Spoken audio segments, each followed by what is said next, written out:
Sejam todos bem-vindos a mais um podcast, Natação, Treinamento Esportivo e um Algo a Mais. Eu sou Guilherme Tucher e no episódio de hoje a gente vai falar sobre diversos conteúdos relacionados ao ensino da natação. Eu não sei se vocês têm acompanhado, mas tanto no meu site quanto no meu canal do YouTube eu tenho feito várias discussões nesse sentido. Eu resolvi trazer aqui um pouquinho disso tudo, porque eu sei que tem muitos de vocês que acabam acompanhando muito mais o podcast do que o site, tem outras pessoas que preferem acompanhar os vídeos do YouTube, então fica essa oportunidade aí para todo mundo.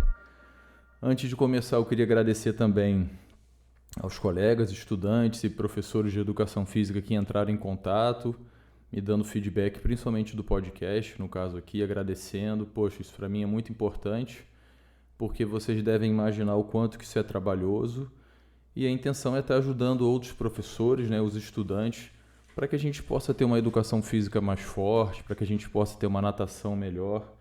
E eu fico feliz aí, de dentro das minhas limitações, lógico, de estar podendo contribuir.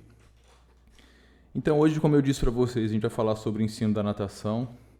É muito interessante a gente perceber que a maior parte dos livros sobre natação está muito mais focada em apresentar ou descrever a técnica dos nados e em propor exercícios para o ensino dos nados do que discutir exatamente como devemos ensinar. Então a gente pega os livros de natação, mesmo os livros que a gente percebe que são voltados para o ensino, é muito clássico a gente encontrar a descrição dos nados. Muitas vezes não se fala exatamente o que tem que ser ensinado, a gente vê a descrição dos nados e acha que só por causa disso é suficiente que o professor saiba o que ensinar e como ensinar. E isso, na verdade, não acontece, né? E a mesma coisa a gente vê, inclusive, com a fase de adaptação ao meio aquático. Poucos livros de natação discutem o que ensinar na fase de adaptação ao meio aquático, e os livros que sugerem como isso deve ser feito não trazem para a gente nenhuma reflexão sobre programação ou planejamento desse ensino da adaptação ao meio aquático, como deveria ser o comportamento do professor para que ele pudesse ensinar melhor. E é isso que eu espero trazer aqui para a nossa reflexão, a nossa discussão. Então, nesses dois casos, pessoal, seja quando a gente está falando da adaptação ao meio aquático ou sobre o ensino dos nados, e se a gente pegar os outros esportes aquáticos e, sinceramente, até os outros esportes, a gente não vê muito profundamente essa discussão sobre o ensino, principalmente sobre o como ensinar. Então, parece que o saber como ensinar é algo natural. Parece que é alguma coisa tão fácil e instintiva que por isso talvez não se discuta como ensinar, Então, poxa, Guilherme, se você souber o que tem que ser ensinado, como ensinar é algo natural, é algo espontâneo. E eu discordo disso. E eu me lembro, e eu cito esse exemplo várias vezes, de um amigo meu que trabalhou comigo numa faculdade, e ele dava aula de didática, de prática de ensino, e ele falava bastante isso para mim. Guilherme, muitas vezes você pega um professor, mesmo que ele não domine plenamente o assunto, se ele se planejar, se ele se organizar, se ele souber como ensinar, eu tenho certeza, ele falava, eu tenho certeza que ele vai dar uma aula muitas vezes muito melhor do que aquele professor que sabe muito sobre o assunto, mas ele não, em termos de conteúdo dos nados, vamos pensar aqui, mas ele não se planeja, não se organiza, não se preocupa em como ensinar melhor. Então esse é um assunto que a gente não encontra nos livros de natação, de ensino da natação. Sinceramente, muitas vezes isso nem se discute nas aulas de graduação. E por isso então que eu vou trazer aqui um pouquinho da minha experiência e da minha percepção de como isso poderia estar acontecendo. E eu espero sinceramente que essa reflexão possa trazer aí algumas dúvidas em relação ao que vocês fazem e quem sabe contribuir um pouquinho com o que vocês já fazem para que vocês possam dar uma aula melhor. Dentro desse nosso bate-papo eu vou abordar aqui várias situações. Vou tentar sempre, na medida do possível que eu me lembrar, trazer exemplos aqui da minha prática. Eu comecei a trabalhar com o ensino da natação ainda na minha graduação. Isso é muito comum na educação física, A gente começa a trabalhar muito cedo.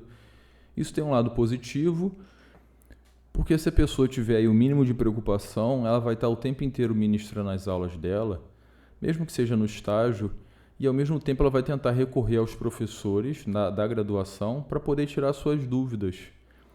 Só que, apesar de eu considerar que isso deveria acontecer, eu entendo que a maior parte das vezes não é isso que acontece. os alunos eles tentam, na época da graduação, né, eles tentam pegar algum tipo de padrão, algum tipo de modelo que possa ser seguido, e eles acabam repetindo aquilo de forma indiscriminada. E qual é o problema também, né? Se você tem às vezes um modelo que não é tão adequado, você acaba ministrando uma aula que não é adequada, e por mais que ter um modelo ele traga para a gente certa segurança, a gente precisa entender que cada aula é uma situação completamente diferente. Então a gente não consegue ter um padrão, um modelo, um caminho único para poder resolver todos os nossos problemas de ensino. Então eu entendo que a condição mais adequada seria a gente entender o que deve ser feito, compreender o que deve ser feito para que você haja de maneira adequada a cada uma das situações. E não decorar, né, o posicionamento, por exemplo, o melhor posicionamento para poder ensinar alguma coisa, porque esse posicionamento pode variar de acordo com diferentes condições da sua aula, e é isso que a gente vai discutir. O primeiro tópico que eu trago para a gente é que é importante que a gente entenda que a nossa aula de natação precisa ter um objetivo. E esse objetivo precisa estar claro para você. Eu vou tentar trazer também aí, na medida do possível, algumas mensagens, algumas perguntas que muitas vezes eu recebo por e-mail, recebo pelo meu site, recebo também pelo Instagram principalmente, para que a gente possa reforçar esses pontos que eu vou trazer para vocês. Então é importante que a gente tenha um objetivo para a nossa aula, porque a partir dos objetivos que eu vou determinar as atividades que eu vou oferecer para os meus alunos, atividades ou exercício. Eu vou utilizar essas duas nomenclaturas aí muito como sinônimos, tá bom? Se eu não sei o que eu quero ensinar até o final daquela aula, eu não sei que exercício eu vou propor, aí é muito comum que o professor ele fique tentando rifar as atividades, doido para que as atividades passem o tempo de aula e ele consiga se livrar daquela aula. E essa não é a ideia, pessoal. A ideia é, independentemente se você acha que tem que fazer um plano de aula ou não, eu tenho que ter um objetivo para aquela aula e eu tenho a ideia de alguns exercícios que eu vou estar passando para os meus alunos. Se por acaso, durante a proposição desses exercícios, os alunos não realizarem aquilo que eu gostaria que eles realizassem para que eles alcancem o objetivo estabelecido para o final da aula, eu não posso passar para a atividade seguinte. Eu deveria ficar fazendo adaptações, modificações naquela atividade que foi proposta para que o objetivo no final da aula seja alcançado. Como a gente não parte desse pressuposto de ter um objetivo, a gente vai oferecendo muitas vezes as atividades, chega no meio do caminho, no meio da aula, você fica assim, caramba, o que mais eu posso passar para os meus alunos? Você não sabe o que passar. Há pouco tempo eu recebi a mensagem por e-mail de um colega que passou por uma situação dessa. As aulas dele eram para crianças, ele estava meio que na fase de adaptação, meio aquático e também no início do ensino dos nados, eram crianças ali de 6, 7 anos. As aulas, pelo que eu entendi, eram de 30 minutos, então um tempo curto, mas chegava mais ou menos no meio da aula e já não sabia mais o que fazer. Não é porque ele não sabia propor atividades, é lógico que a gente sabe propor essas atividades, mas a questão é, será que essas atividades estão sendo coerentes e vão levar os meus alunos a algum lugar? Eu acho que essa é a grande questão, a grande reflexão. E quando eu falo também no objetivo da aula, eu tenho que entender que o objetivo, por exemplo, da aula de hoje, de alguma maneira ele tem que estar associado ao objetivo da minha última aula e ele tem que estar associado ao objetivo da minha próxima aula. Então, antes mesmo de eu propor os exercícios, eu tenho que ter o objetivo da minha aula. Mas antes mesmo de eu propor o objetivo da minha aula, eu tenho que ter os objetivos daquela etapa de aprendizagem. Então a gente pensa nos exercícios, mas a gente não pensa em todo o processo de reflexão que deveria acontecer antes do professor ir para a piscina, que antecede então a aula propriamente dita. Eu tenho que entender que nível de ensino que eu estou trabalhando, quais são os objetivos desse nível de ensino. Depois eu vou fazer um plano de curso, que é detalhar os conteúdos de ensino que são ensinados naquele nível de aprendizagem. Vou descrever, vou detalhar quais conteúdos de ensino eu deveria ensinar mais no início do processo, mais no meio do processo, mais para o final. Se existe algum grau de dependência, ou de interdependência entre eles. Esse conteúdo é um pré-requisito do outro. Então, por exemplo, para eu poder ensinar o conteúdo de virada olímpica, dando um exemplo bem extremo, o aluno tem que ter passado antes por atividades que envolvam realizar o giro, não só o giro para frente e para trás, mas o giro no sentido longitudinal do corpo. Ele tem que ter o controle da respiração, tem que ter um controle razoável do corpo dentro da água, saber utilizar os braços e as pernas, né, para poder gerar alguma propulsão, para poder facilitar esse giro. Então, não significa necessariamente que todos os conteúdos tenham que ter um pré-requisito, mas pode ser que alguns conteúdos tenham. Então, pode ser que antes de ensinar o conteúdo X, eu tenha que ensinar o conteúdo A, mas dependendo da situação, pode ser que o conteúdo A e o conteúdo X possam ser ensinados ao mesmo tempo. Então, isso você tem que pensar para o seu plano de curso. Legal, então, finalizando esse primeiro tópico aqui, que é sobre o objetivo da nossa aula, a ideia é vocês entenderem que o objetivo da aula é importante porque é ele que determina os exercícios e atividades que eu vou passar. Só que mesmo antes de pensar no objetivo da aula, eu tenho que pensar no nível de ensino e nos objetivos daquele nível de ensino. São esses objetivos que vão determinar os conteúdos de ensino para um nível de aprendizagem. Legal. Só que quando a gente fala em plano de aula ou os objetivos da nossa aula, a gente está muito acostumado a pensar só nos objetivos relacionados ao saber fazer, que são os objetivos procedimentais. E eu venho discutindo isso já há bastante tempo, às vezes eu acho que eu fico sendo até chato, porque eu discuto isso com os meus alunos da graduação, escrevo bastante sobre isso no meu site, nos vídeos. A gente tem que pensar nos conteúdos relacionados ao saber fazer, porque isso é realmente a parte, vamos dizer, mais importante da educação física e da natação. Não adianta o aluno sair da aula filósofo e não saber fazer a pernada e a braçada. Então a gente quer que ele saiba fazer, mas a gente quer também que ele entenda sobre o que ele está fazendo. E a gente gostaria também de desenvolver comportamentos, valores e atitudes que sejam importantes para esse aluno. Enquanto nadador, enquanto um atleta, enquanto um indivíduo que faz atividade física voltada para a saúde, enquanto uma criança que é parte da nossa sociedade, a gente tem diversos valores que podem ser ensinados. Mais uma vez, então são 3 tipos de objetivos, né? O procedimental, o conceitual e atitudinal. Se esses objetivos são os objetivos da nossa aula, mais uma vez a gente tem que pensar que a aula depende do objetivo do nível de aprendizagem. Então, se eu estou ensinando um conteúdo atitudinal em determinada aula, significa que para aquele nível de aprendizagem, esse conteúdo é importante, esse conteúdo relacionado ao atitudinal, por exemplo. Da mesma maneira que eu não posso cobrar que a criança saiba fazer alguma coisa. Vamos pensar lá na pernada do nado crawl. Se ela não passou pela fase de adaptação ao meio aquático, então existe uma progressão. As crianças deveriam começar a aprender esse conteúdo mais ou menos por volta de tantos anos. A mesma coisa vai acontecer com os conteúdos conceituais e a mesma coisa vai acontecer com os conteúdos atitudinais. Não adianta eu querer ensinar, em termos de entendimento, um conteúdo que a criança não está preparada para poder aprender. Porque cognitivamente ela não tem condições de aprender aquele conteúdo ainda. Então, um exemplo bem simples. A gente pode ensinar atividades de flutuação na adaptação ao meio aquático, eu chamo de simples, na adaptação ao meio aquático mais avançada, que seriam através de exercícios mais complexos. E a gente pode ensinar conteúdos relacionados ao entendimento tanto para as crianças mais novas, quanto para as crianças mais velhas, quanto até mesmo para os adultos. Só que o nível do entendimento, a profundidade desse entendimento, desse conceito, desse conhecimento vai ser completamente diferente. Então, se a gente está pensando em adolescente, a gente pode discutir que a densidade é a relação, né, ou a razão da massa com o volume de um corpo. Quanto maior a massa para um mesmo volume, mais o corpo afunda.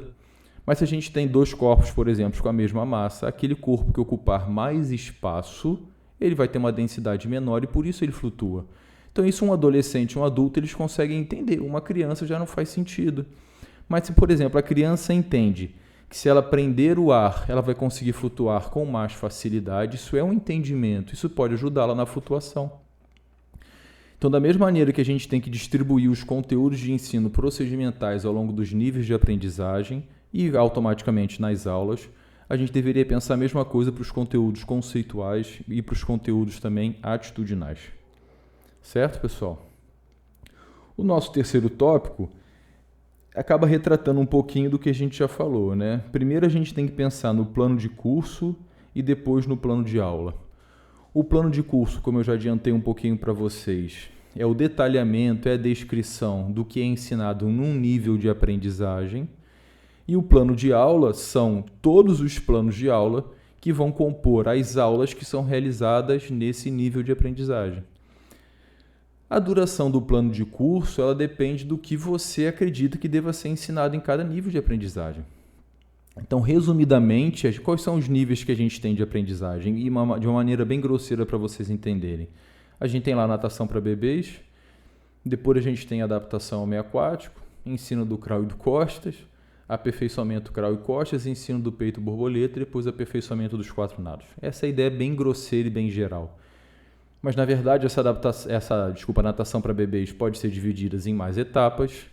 A adaptação ao meio aquático pode ser dividida em mais etapas. Eu defendo, como vocês devem estar acompanhando as minhas discussões, que a gente ensine conteúdos de adaptação ao meio aquático, inclusive para os adolescentes e adultos, mesmo que eles já saibam nadar e principalmente se eles não saibam nadar. Essa semana eu recebi uma mensagem de uma aluna de natação, ela nem sei quem ela é, e ela estava conversando comigo, questionando se era normal, quando ela levanta a cabeça para respirar, ao realizar a pernada no nado crawl, realizar a respiração frontal, que as pernas afundem. Então, olha que bacana. Ela na verdade, ela me fez essa pergunta e ela mesma respondeu. Eu acho que isso é normal, porque quando eu levanto a cabeça, o meu corpo desequilibra dentro da água. Então, o bacana ela entende de uma maneira superficial por que isso acontece. E aí que entra o professor fazendo com que ela entenda isso melhor. E ela entenda, por exemplo, a importância da pernada, que foi o que eu falei para ela. Na pernada, por exemplo, na de crawl, apesar de ter uma ação propulsiva, ela tem uma ação muito importante de sustentação, de manutenção do corpo na horizontal. É normal que quando a gente respire para frente, as pernas afundem um pouco, né? O corpo fica na diagonal, mas pode ser que isso com ela esteja acontecendo muito, por isso que ela estava procurando ajuda.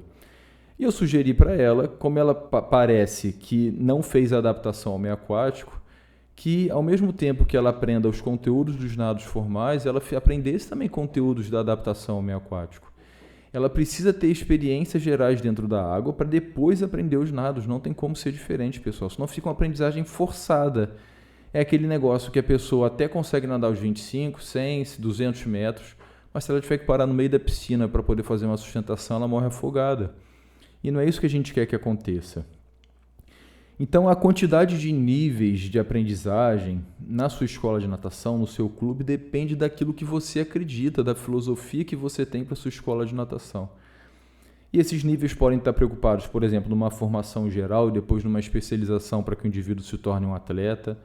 Pode estar preocupado, por outro lado, só na formação do entendimento do saber nadar, ensinando com qualidade, com técnica, mas para que esses indivíduos depois sejam praticantes de atividade física voltada para a saúde, que participem de eventos de natação, por exemplo, no mar, em águas abertas, que são exemplos de competição, mas não com a finalidade de serem atletas, né? É o professor lá de matemática que faz aula de natação com você, é o contador, é o juiz, é o psicólogo, são pessoas que têm uma outra profissão, mas sabem nadar porque tiveram um processo de aprendizagem com qualidade, independentemente de serem atletas. Então, para cada nível desse de aprendizagem, que pode durar 3 meses, pode durar 1 ano, 2 anos, depende de como isso é organizado, você tem que ter o seu plano de curso. E depois, então, que você pensa no seu plano de aula, ok? Então, primeiro o plano de curso, depois os planos de aula, depois você tem os objetivos de cada um desses planos de aula e só depois que você pensa nas atividades. A partir disso, então, a gente começa a chegar no momento da aula propriamente dita. Então, você tem o seu plano de aula e você está lá preocupado em ministrar a sua aula. Um ponto muito importante é a gente se preocupar com a maneira que o professor vai se posicionar. E, mais uma vez, isso depende de que nível de aprendizagem que a gente está falando. De uma maneira geral, eu defendo que na adaptação ao meio aquático, independentemente da idade dos alunos, o professor deveria estar dentro da piscina. Isso é importante porque os alunos se sentem mais seguros. Se acontecer alguma eventualidade, até pensando em termos de segurança, é muito mais fácil do professor reagir para poder ajudar os alunos, né? Ele vai dar 2, 3 passos para frente, vai segurar um aluno que estava se afogando, afundando, vai poder posicionar os alunos de uma maneira melhor, caso haja esse interesse, vai poder posicionar os materiais dentro da piscina com mais facilidade, então é muito importante que o professor esteja dentro da piscina. Se ele vai estar na frente de todo mundo, se ele vai estar mais na diagonal, se ele vai estar mais próximo ou mais distante, depende do que ele tem que ensinar e o professor tem que se atentar a isso na hora. Se a gente tem uma turma que é muito grande e o professor está muito próximo dos alunos, a tendência é que os alunos que estão mais no centro, mais na frente do professor, entendam melhor a informação, porque eles ouvem melhor o professor e visualizam melhor o professor. Por outro lado, os alunos estão mais nas extremidades, da direita e à esquerda, eles já não vão ver o professor tão bem, né? Estão vendo o professor bem na diagonal. Pode ser que não ouçam o professor também com tanta qualidade, porque a tendência é que o som vá mais para frente do que para os lados. Então é importante que o professor, talvez, durante essas explicações, ele tenha essa preocupação. Eu vou me posicionar mais próximo dos alunos, eu vou olhar para todo mundo, vou virar minha cabeça para olhar e para que as pessoas possam me ouvir melhor. Nada impede que no momento de explicação fique no centro, mais próximo do centro em relação aos alunos, ou vai mais para a direita, ou vai mais para a esquerda. Pode ser que eu tenha que repetir a explicação da atividade mais de uma vez. Eu explico mais a primeira vez posicionado num lugar, depois me desloco e explico a segunda vez num segundo lugar. Isso tudo você pode estar pensando. Pode estar pensando, inclusive, em modificar o posicionamento dos alunos ao longo da aula. Quem está para o centro vai mais para a direita, quem estava na direita vem para o centro, depois troca com quem estava do lado esquerdo, isso tudo é muito importante. Quando eu comecei a trabalhar com aula de natação, tinha uma turma lá que já era de aprendizagem, meio aperfeiçoamento dos nados, que a piscina era funda, então eu não conseguia, apesar do que era na aprendizagem dos nados, não era adaptação, né? Mas eu ficava andando na lateral da piscina com mais frequência, e os alunos que estavam mais próximos de mim, eu percebia nitidamente que eles conseguiam compreender melhor o que era para ser feito e eles realizavam com mais qualidade. Não só porque estavam mais próximos de mim, entendiam melhor, mas porque também eles tinham uma tendência maior de estarem focados naquilo que eu estava falando, porque eles conseguiam entender melhor. E às vezes eu tinha uma turma com 20, 25 alunos, aquele aluno que estava lá no finalzinho, né, todos os alunos encostados assim na borda, aquele aluno que estava lá no finalzinho, ele tinha mais dificuldade em me ouvir, porque tinham mais 2 professores dando aula de natação ao mesmo tempo, às vezes tinha aula de hidroginástica, então tinha um barulho ali, vários ruídos que dificultavam a concentração desse aluno que estava mais distante de mim. E assim como acontece nas salas de aula, né, na escola, o aluno, quando ele chega num lugar, na escola ou na piscina, ele assume um determinado posicionamento, a tendência é que ele fique sempre naquele posicionamento. Então o aluno que está mais próximo de você, ele tende a ser, de alguma maneira, beneficiado, e o aluno que está mais distante tende a ser prejudicado. Então, o que eu fazia? Vira e mexe, eu mudava o posicionamento desses alunos. O aluno que estava mais próximo de mim, depois eu jogava ele lá para o final. Às vezes ele reclamava, não sei o quê, mas eu fazia isso. E eu me posicionava também de maneira diferente. Eu explicava, às vezes, na lateral da piscina e, às vezes, ia para frente deles para poder explicar. O que eu tinha que me preocupar aí nesse caso? Com o posicionamento também do sol. Por que eu acabava me posicionando mais na lateral? Porque se eu me posicionasse de frente para eles, paralelamente à borda, eles ficavam de frente para o sol e eles não conseguiam enxergar nada. Então eu tinha que ficar na borda lateral para que eles ficassem de costas para o sol, e no caso só eu ficava de frente para o sol. Se a gente está pensando no ensino dos nados já, pode ser, vamos pensar então, acabou de sair da adaptação ou está no finalzinho da adaptação, a adaptação já está se tornando mais complexa, e a criança está lá aprendendo os nados. Eu acho que seria interessante o professor estar preparado para as duas situações, para estar dentro da água e fora da água, a partir da necessidade do que ele quer ensinar, a partir da necessidade do que ele pretende demonstrar. E a mesma coisa, se ele vai estar na frente dos alunos mais próximos, mais distantes, mais na diagonal, numa lateral da piscina, numa outra borda da piscina, depende do que ele quer ensinar, das condições do ambiente. Se você trabalha numa piscina coberta, você não tem que ter a preocupação com o sol. Eu tinha essa preocupação com o sol, então me posicionava num lugar que talvez não fosse o ideal, porque eu ficava distante de um grupo de alunos, mas era o que eu tinha que fazer para que os alunos não ficassem de frente para o sol. Tinha um outro colega que trabalhava comigo lá nessa piscina, e eu aprendi muito com ele, porque eu acho que ele errava muito, então eu aprendi muito nesse sentido. E ele ficava posicionado de uma maneira que os alunos ficavam o tempo inteiro de frente para o sol. Aí os alunos pegavam a prancha e colocavam assim na frente do rosto, como se fosse um boné. E a maioria dos alunos não conseguia enxergar nada. Então, depois que o professor dava o comando para os alunos fazerem atividade, muitos deles faziam o exercício de maneira errada. E ele ficava frustrado porque ele não conseguia entender por que os alunos não entendiam a atividade. Entendiam porque tinham alguns ruídos, o sol, a dificuldade natural de entendimento, porque ele dava aula para crianças que eram menores. Tudo isso fazia com que os alunos fizessem a atividade de maneira errada. Então, vamos dizer assim, a aula se tornava pouco eficiente, né?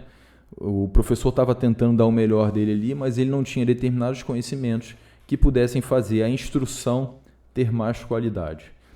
Então, tenham sempre essa preocupação, pessoal, se eu estou dentro ou fora da piscina, se eu estou numa borda, se eu estou na outra, o sol, o som da aula de hidroginástica, o barulho da rua, uma outra aula que acontece às vezes numa quadra de tênis do lado que pode desviar a atenção dos alunos, tudo isso você tem que se preocupar para você saber aonde você vai se posicionar.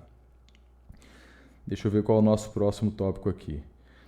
A partir disso também, a gente tem agora sobre a utilização do espaço da piscina. Como a maior parte das piscinas, principalmente nos clubes mais antigos, mais tradicionais, são piscinas de competição, piscina de 25 ou de 50 metros, o professor muitas vezes se vê na obrigação de ministrar a aula dele, de conduzir a aula, como se o aluno tivesse que nadar necessariamente 25 metros. Então, na adaptação ao meio aquático nem se fala, né? Eu preciso de um quadradinho pequeno para poder ensinar a maior parte das atividades. Mas vamos dizer que eu estou pensando já no ensino dos nados. Eu não preciso fazer o meu aluno nadar necessariamente 25 metros de uma atividade. Muito possivelmente ele vai começar a primeira parte da piscina fazendo um movimento com certa qualidade e depois ele vai fazer errado. Tá bom? Então, mesmo que você não possa fazer o exercício na lateral, por exemplo, de uma piscina de 25, que geralmente a piscina tem 12,5 metros, você pode sugerir, você pode pedir que os alunos façam atividade até a metade da piscina, até um pouco menos da metade, e eles parem ali, se a piscina permitir, coloca o pé no chão, você vai parar todos os alunos ali, vai dar as instruções, fazer as correções, e eles podem voltar ou eles podem continuar atravessando a piscina. Então, as atividades não precisam ser todas feitas no comprimento disponível da piscina. Tem atividades que eles podem nadar os 25 metros, tem atividades que eles devem nadar 10 metros. Porque senão ele faz a primeira parte, como eu disse, de maneira correta e a tendência é que ele vá cansando e ele faz a segunda parte da atividade toda errada. Nessa piscina, numa dessas piscinas que eu trabalhei, a piscina tinha 17 metros. E muitas vezes eu percebi isso com as crianças. Elas faziam uma parte lá da atividade de maneira correta e a segunda parte eles faziam errada. Então, qual é a distância ideal? Não tem. A distância ideal depende do exercício, né? A distância depende do nível do seu aluno, depende daquela atividade que você está propondo, porque às vezes, para o mesmo nível, uma atividade ela é mais difícil, ela é nova para os alunos, então você deveria repetir a atividade em distâncias menores, mesmo que no final ele faça 500 metros, vamos dizer, mas ele vai fazer 50 de 10 metros, tá? E às vezes, para o mesmo nível, uma atividade já é mais conhecida, eles já fazem há mais tempo, pode ser que faça sentido eles fazerem em 25 metros ou em 50 metros. Eu lembro de um clube que eu frequentei uma certa época, eles davam treino de polo aquático e eles tinham que usar a piscina nos 50 metros, porque a parte dessa aula tinha a aula das crianças e a aula de adolescentes e adultos, e aquelas crianças que mal estavam adaptadas ao ambiente aquático, o professor pedia que elas nadassem 50 metros de crawl com cabeça alta. Então era uma tristeza, dava pena dos alunos, eles conseguiam fazer. Às vezes seguravam na borda, etc., mas isso não é processo de aprendizagem. Isso é processo de forçação de barra, não é isso que a gente quer. Então saibam utilizar a piscina. Se for o caso, utilizar uma parte da aula, a piscina num determinado formato ou condição, numa segunda parte da aula, mudar completamente, porque a utilização de materiais da piscina e a proposição dos exercícios, tudo depende do objetivo. Você não vai mudar isso à toa. Você vai usar o material se for necessário para que você alcance um objetivo. E as atividades propriamente ditas, elas podem ser diferenciadas e individualizadas. Então a gente pode ter uma atividade que você acredita que todo mundo vai conseguir fazer. Quando chega na hora, você percebe lá que o Joãozinho não consegue fazer aquela atividade e ele precisa, por exemplo, de uma prancha. Então o Joãozinho vai usar a prancha. Mas pode ser que a Maria não precise da prancha, então por que ela vai utilizar a prancha? Então você individualizou a atividade ou você diferenciou a atividade para poder também atender a características dos alunos, porque a gente sabe que os alunos são diferentes, mesmo que eles estejam dentro de um mesmo nível de aprendizagem. A partir disso, então, pessoal, a gente já chega no próximo ponto, que eu já até dei uma adiantada aí, que é em relação à utilização dos materiais. Se eu vou utilizar uma prancha, um pull buoy, um palmar, uma nadadeira, tudo depende do que deve ser ensinado. É lógico que a partir do momento que você conhece a turma, você já pode pensar, lá quando você está elaborando seu plano de aula, lá na sua casa, a proposição da atividade utilizando determinado tipo de material, ou não. Mas na hora em si da realização da atividade, pode ser que alguns alunos devam utilizar um equipamento para poder ajudar, auxiliar na realização da atividade, e outros alunos possam ser que tenham que tirar aquele equipamento. Pode ser que você propôs uma atividade com a utilização do palmar, e quando você, 100 metros, 4 séries, 4 repetições de 25 metros, crawl devagar, com braçada longa, alongada, né, utilizando o palmar, e você percebeu que uns dos alunos, com palmar médio, por exemplo, para técnica realmente, nada para treinamento de força, e você percebeu que alguns alunos estão utilizando o palmar de maneira inadequada. Então você poderia sugerir, por exemplo, que eles diminuíssem o tamanho do palmar, poderia sugerir que eles fizessem uma repetição com o palmar e outra repetição sem o palmar. Então a utilização do material não deveria ser vista só como uma forma de ficar criando variação para motivar o aluno a fazer as atividades. A ideia não é essa. Se fosse uma atividade puramente lúdica ou recreativa, eu até entendo. Mas se a gente está falando de processo de ensino-aprendizagem, a gente tem que pensar isso. A forma que eu utilizo a piscina, os materiais que eu vou ou não utilizar, o meu posicionamento, tudo depende daquilo que eu quero ensinar. Não é por acaso. O seu posicionamento não deveria ser por acaso, a forma que você utiliza a piscina não deveria ser por acaso e a utilização de materiais também não deveria ser por acaso. E o nosso último tópico é sobre a maneira que o professor deveria passar as informações para que os alunos realizem os exercícios ou as atividades. Isso acontece com muita frequência, pessoal. E eu via isso na minha prática, e eu frequento ainda vários clubes e eu vejo isso acontecer pra caramba. O professor tem a ideia de uma atividade que o aluno deva realizar, ele passa as informações que ele considera que são adequadas para o aluno realizar essa atividade, e o aluno faz uma atividade na prática completamente diferente. Aí o professor fica desesperado. Não é possível. Eu falei que era para fazer isso, isso e isso, o aluno fez aquilo, aquilo e aquilo. Como é que pode isso? Será que eu estou com algum problema? O que muitas vezes acontece, pessoal?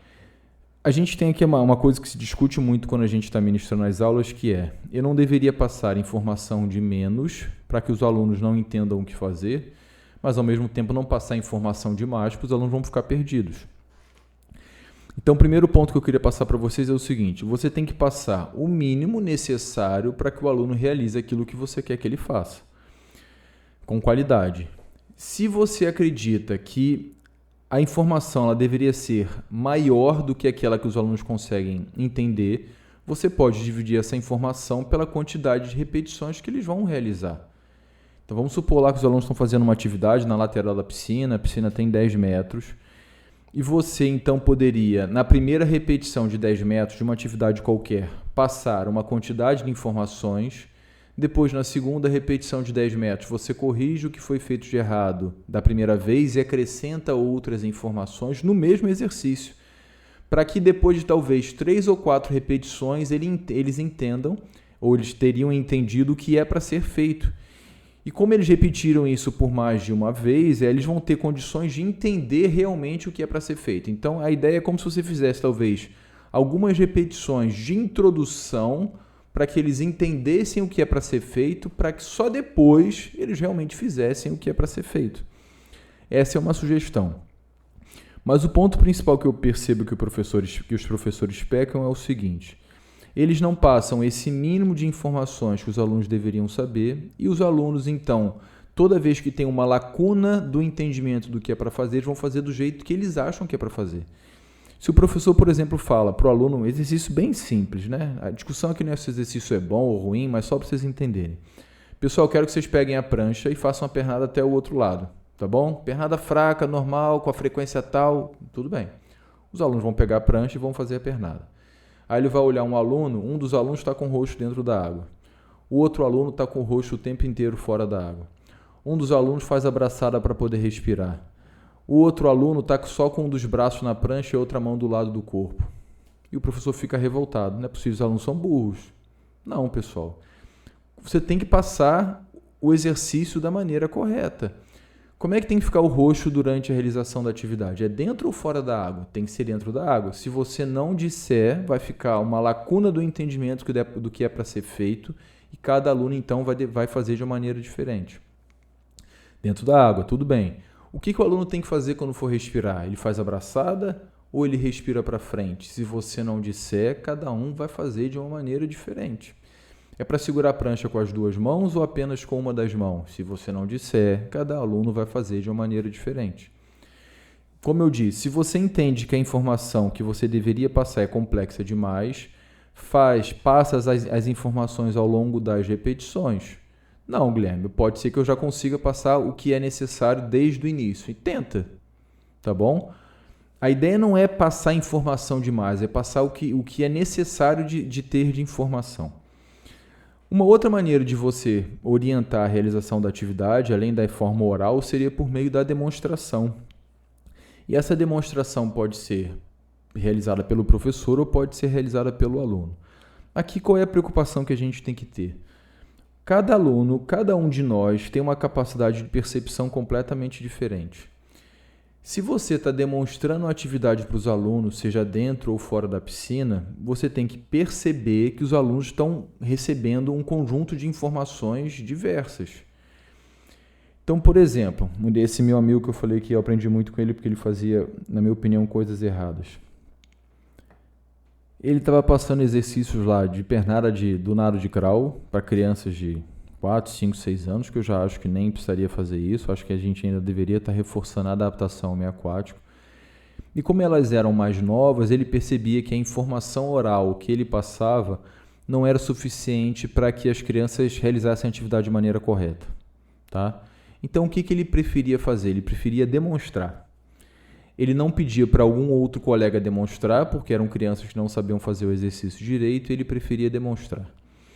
Se ele demonstrasse, como ele estava demonstrando o exercício, ele não conseguia direcionar a atenção das crianças para aquilo que elas deveriam realizar. Então ele só falava o seguinte: preste atenção no que eu vou fazer. Aí as crianças dentro da piscina, olha só, com o rosto no nível da água, o professor passava na lateral na frente delas e ele fazia uma atividade qualquer ali, como dei o exemplo aí da pernada de crawl segurando a prancha.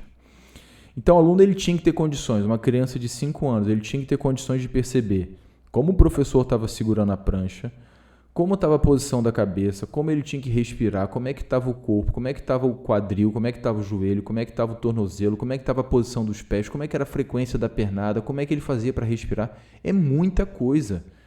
Aí ele perguntava assim para as crianças: vocês entenderam? As crianças: sim, tio, entendemos. Sim, é lógico que elas entenderam. Elas entenderam aquilo que elas perceberam, aquilo que elas acham que elas deveriam entender.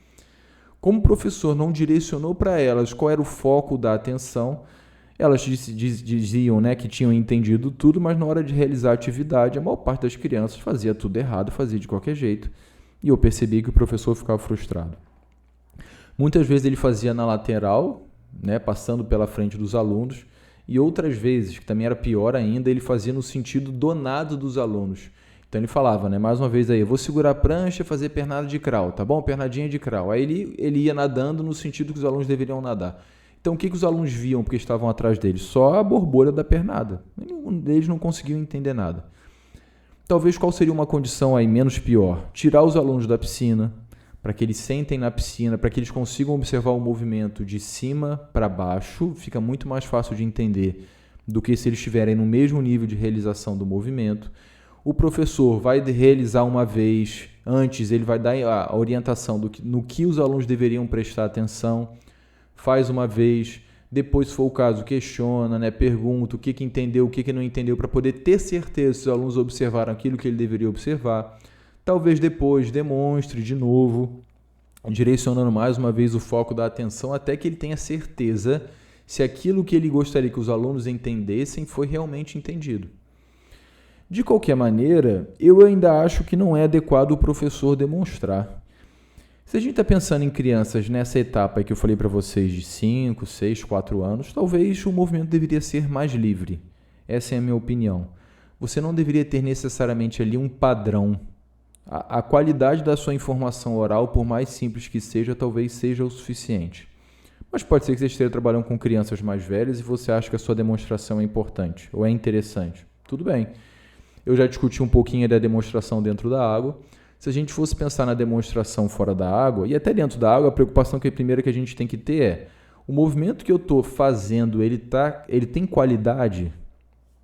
Muitas vezes o professor não sabe fazer um movimento. Outra coisa, será que aquilo que eu estou demonstrando está coerente com aquilo que eu estou falando? Então, por exemplo, eu falo para os alunos, na recuperação do braço, o cotovelo tem que estar flexionado. Eu falo isso, mas eu demonstro com o cotovelo estendido. Olha que complicação. Muitas das crianças vão perceber melhor aquilo que você fala e pode ser que façam com o cotovelo flexionado. Muitas das crianças vão perceber melhor aquilo que você demonstra, porque elas têm mais facilidade na percepção visual e vão fazer aquilo que você está demonstrando. No final das contas, cada um faz de um jeito e você fica maluco, você fica frustrado porque você não conseguiu propor a atividade de maneira correta, tá bom? Uma sugestão para isso, de propor exercícios fora da água, é você ficar na frente de um espelho, em casa, e falar e demonstrar os exercícios para você mesmo. À medida que você imagina que você está explicando os exercícios para os alunos, você está demonstrando e você está percebendo se existe coerência entre aquilo que você fala e aquilo que você demonstra, tá bom? Fica aí uma dica. De qualquer maneira, também há a possibilidade de você pedir para os alunos demonstrarem uma determinada atividade. Isso pode ser interessante, porque à medida que o aluno está fazendo a atividade, aí você tem que pensar mais uma vez, onde eu vou me posicionar, como o aluno vai fazer a atividade, se é na lateral para os alunos, se é no comprimento, isso tudo você tem que estar pensando antes. Os alunos vão ficar parados, eles vão acompanhar a realização do movimento. A gente também precisa fugir dessa ideia de que a aula de natação tem que ser aquela ideia de nadar sempre nos 25 metros, ninguém pode sair da piscina. Dependendo do que você quer ensinar, pode ser interessante que todos saiam da piscina, um aluno demonstre e todo mundo vai andando fora da piscina, por exemplo, acompanhando o movimento. E o mais importante, à medida que o colega está dentro da água vai demonstrando, o professor vai direcionando por meio das informações orais o foco da atenção que o aluno deveria ter. Porque se na medida lá que o Pedrinho está fazendo a pernada, o João está olhando para o braço dele, quando na verdade ele deveria estar olhando para a perna, ou ele deveria estar olhando para o corpo. Então o professor deveria focar, direcionar a atenção dos alunos. Eu quero que vocês olhem agora para a posição do corpo. O corpo dele está mais na horizontal, está mais na diagonal, por que vocês acham que está assim? Isso é processo de aprendizagem, pessoal. Isso é ensinar. Só mandar pegar a prancha e bater perna, isso talvez seja uma repetição sem propósito algum. Então, pessoal, a gente está se aproximando aí do final. Queria mais uma vez agradecer a participação de vocês em todos os podcasts. Espero que a discussão tenha sido interessante. É uma discussão breve, até para não encher muito o saco de vocês. Se vocês tiverem sugestões de temáticas aí para que eu possa trazer, podem mandar para mim, seja relacionada à aprendizagem, seja relacionada ao treinamento. Pode ser também sobre algum outro tópico relacionado ao treinamento esportivo, à escrita científica, que são assuntos que geralmente eu trago aqui para vocês. Tudo bem? Então tenham em mente o seguinte, ministrar uma aula de natação é fácil. Propor atividades aos alunos para que o tempo da aula passe é mais fácil ainda. Difícil é oferecer uma aula de qualidade, onde as atividades façam sentido aos alunos e que realmente oportunizem uma melhora na aprendizagem. Tenham isso em mente, pessoal. Por isso, voltando ao início da nossa conversa, tão importante quanto saber o que ensinar é saber também como ensinar. Nós discutimos aqui hoje sobre o como ensinar e eu espero que isso tenha feito a diferença para você. Se for importante para você, pode ser que seja importante também para algum outro colega, então eu te peço ajuda aí que você compartilhe esse podcast ou os outros que você tenha gostado, tudo bem? E até o próximo, a gente se vê, um grande abraço.